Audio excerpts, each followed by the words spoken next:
My name is Hamilton Ho. I've been at CMC for 3 years, regional programs manager for Beijing.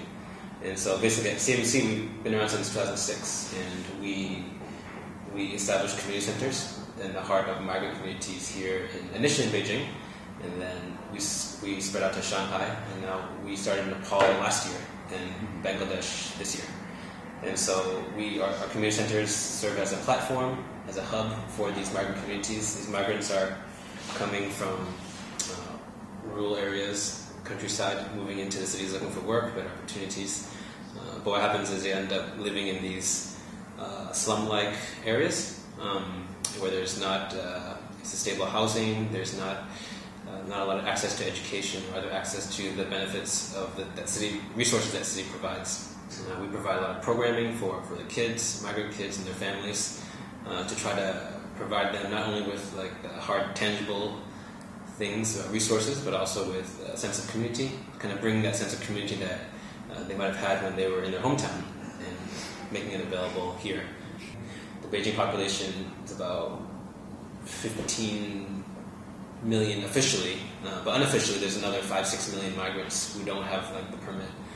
And so it's probably 1/3 of people there in the city are migrants themselves. And so, but a lot of the Beijing people don't even realize that there's this huge presence of people who are really serving as the backbone of the city, doing services, construction, those things. And I think it's easy for people to feel like migrants are, they're bringing a strain on our system, they're taking our jobs, they're a nuisance and stuff, but they don't think they realize really almost everything that we have probably has their hand being built by migrant workers. And overall, I think China has been able to weather the economic downturn that the whole world is facing. The economy is still doing well, and there's a lot of, even in Beijing, you always see new buildings being constructed and huge tourists and new influxes of investments coming in. And so that is still attracting. There are still millions of migrants moving into the cities. I think there's something about 50,000 to 60,000 people moving every day into the cities of China. For Beijing, it's developing so fast. A lot of these communities that the migrants are living in are being torn down as a result, to build high rises and other things for Beijing residents. And so you have this kind of tension of Beijing needing the resource, needing the cheap labor to provide for all the people, but at the same time there's less and less space for migrants and their families to really live in the city.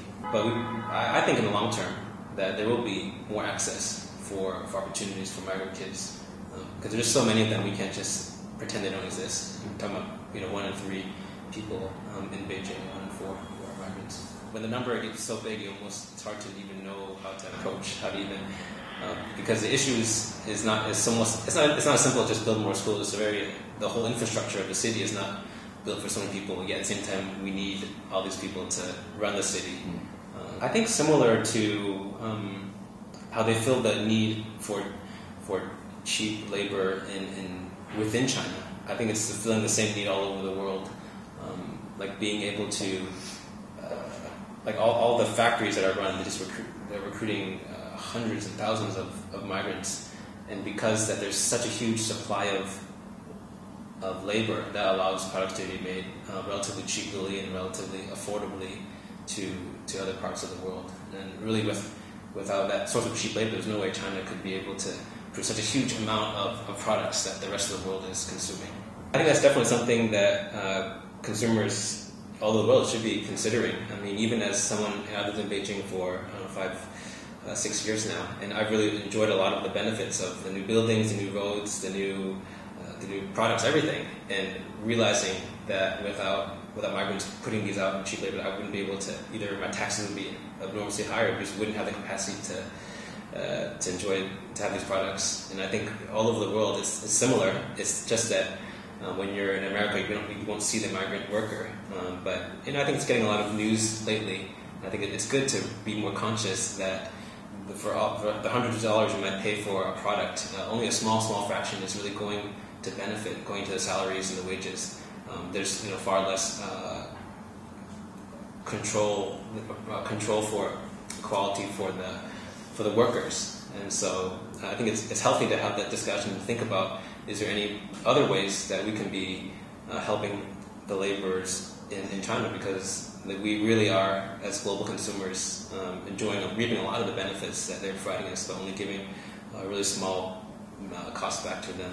Mm-hmm. Yeah, I mean, I'm not an economist in profession or understand the dynamics behind that, but I think just from looking at how understanding some of the working conditions, some of the sacrifice, all the sacrifices that migrant workers go through in order to get a job that earns them, that doesn't earn them money, but still nowhere near the standard of living that not even people over the world, but just even wealthy people in Beijing are experiencing.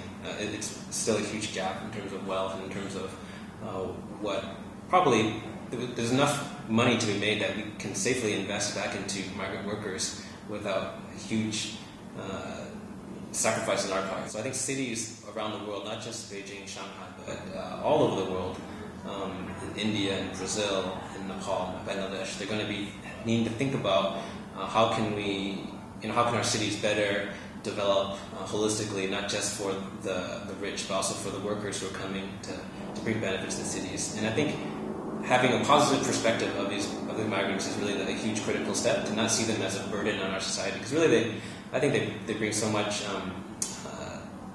They bring a lot, culture-wise, but even the labor and just the potential that they offer to our societies. I think we can't, by ignoring that, we just lose a lot of what we can experience as cities.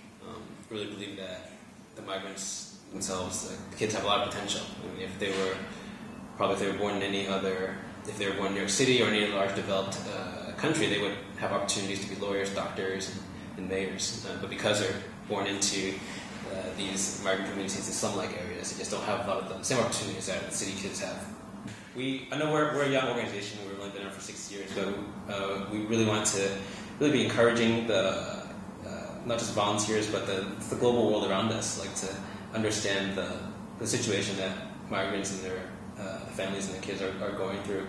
Because I really feel that this is not just a China problem. It's a global phenomenon that's happening, and possibly in the next 30, 50 years, if cities are not considering how we can make spaces for migrants, create cities that are welcoming to migrants, we're going to see a lot of overcrowded areas, crime, a lot more places that are just not inhabitable cities that we want them to be. I think a lot of the thinking starts now as cities are really urbanizing, to plan hard. We're like, okay, what kind of cities do we really want? Can we build a city that's not just suitable for the current way that things set up, but planning for the influx of migrants that's inevitably going to happen anyway?